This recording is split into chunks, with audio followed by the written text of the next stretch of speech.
Every packet traveling the internet carries a passport. You see a simple string of numbers, an IP address, but the network sees something far more complex. It sees a rigid structure of bits, a specific set of rules for fragmentation, and a precise map of where that data is allowed to exist. Considering Internet Protocol, the address itself is just the beginning. Beneath the surface of that address lies a complex system of headers, routing decisions, and subnet masks that determine the fate of every single byte of data you consume. Your device relies on this logic every second. Today we are going deeper than just the numbers. We are taking the packet apart. The IP address is the cornerstone of networking. Most people stop at understanding that IP uniquely identifies a host. But for a network engineer, an IP address is a variable in a much larger equation involving efficiency and routing logic. Internet Protocol, or IP, is a part of TCP/IP that governs how these addresses are interpreted by the hardware that powers the web. We are going to analyze the anatomy of the IP header, both in its legacy IPv4 format and the modern IPv6 standard. We will look at how we slice these networks using CIDR and subnetting to maintain order.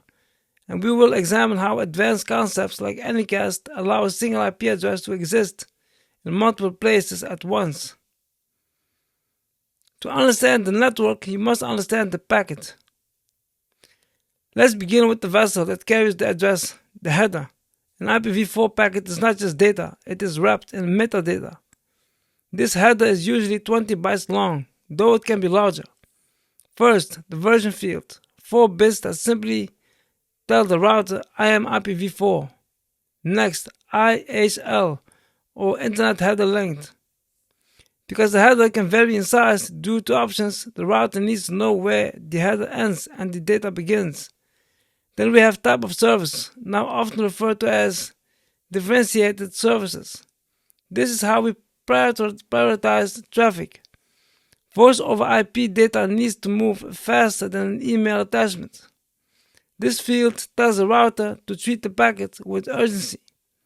Moving down, we encounter fragmentation. Networks have a maximum transmission unit, or MTU. If a packet is too big for the wire, it must be chopped up. The identification number links all the fragments together. The flags tell the router if there are more fragments coming. The fragment offset tells the receiving computer exactly where to glue this specific piece of data back into the original stream. It allows the computer to reassemble information in an orderly and efficient manner. Crucially, we have TTL, or time to live. This is a safety mechanism. If a routing loop occurs where router A sends to router B and router B sends back to router A packet could circulate forever, clocking the network. TTL is a counter. Every time a packet hits the router, this number decreases by 1. When it hits 0, the packet is destroyed. It is a kill switch for lost data. Finally, the header checksum. This is error checking for the header itself. If a bit flips due to electrical interference, the checksum fails and the router drops the packet to prevent processing corrupted instructions. And naturally at the bottom, the source and destination IP addresses, the sender and the receiver. Now consider the evolution. IPv4 is running out, and its header is inefficient. Routers spend too much time processing those checksums and fragmentation offsets. Enter IPv6. The IPv6 header is streamlined. It is a fixed 40 bytes. This consistency allows routers to process packets much faster than hardware. Notice what is missing.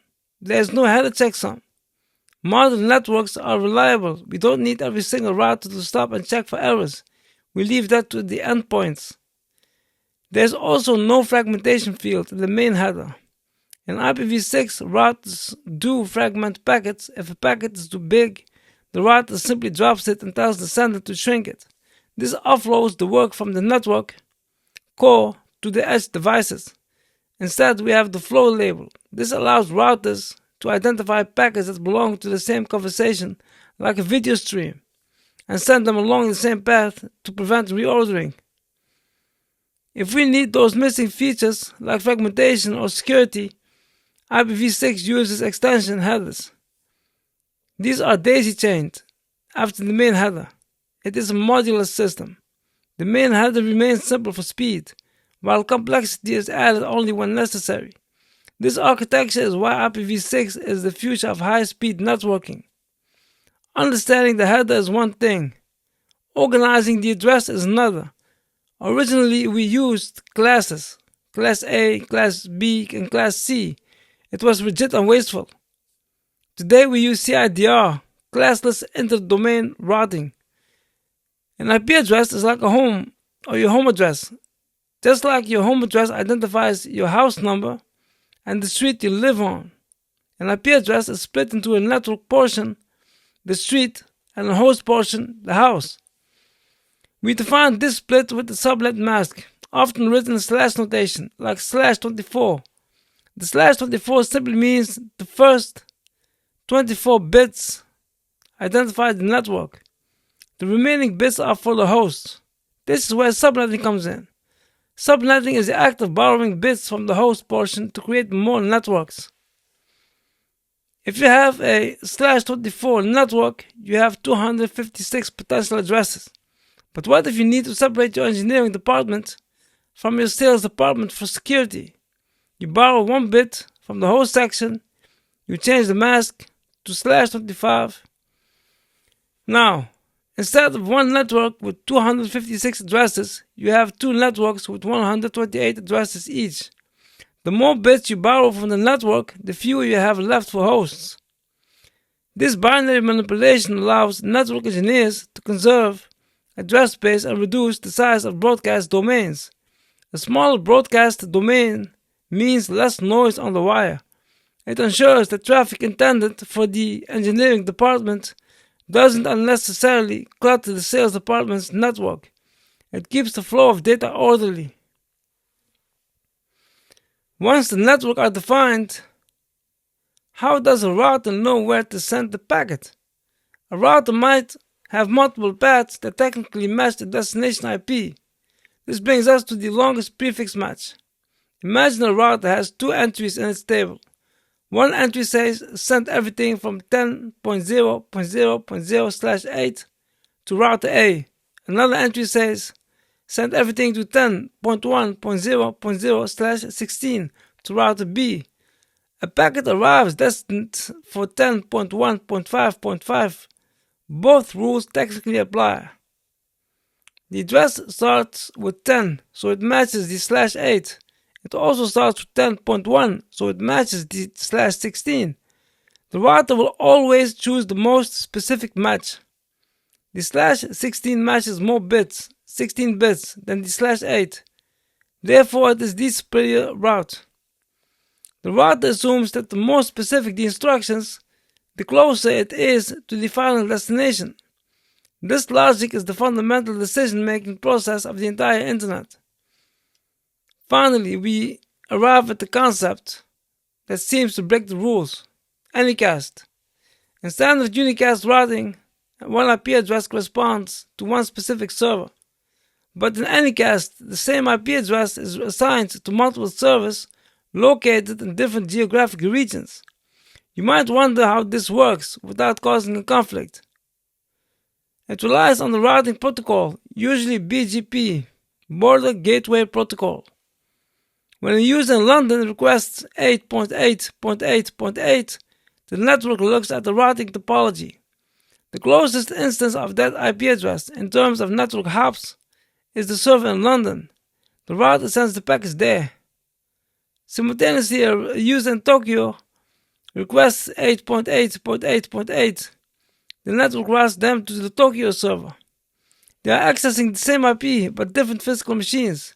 This provides massive redundancy. If the London server fails, the route disappears from the table, and the traffic automatically shifts to the next closest node, perhaps in Frankfurt.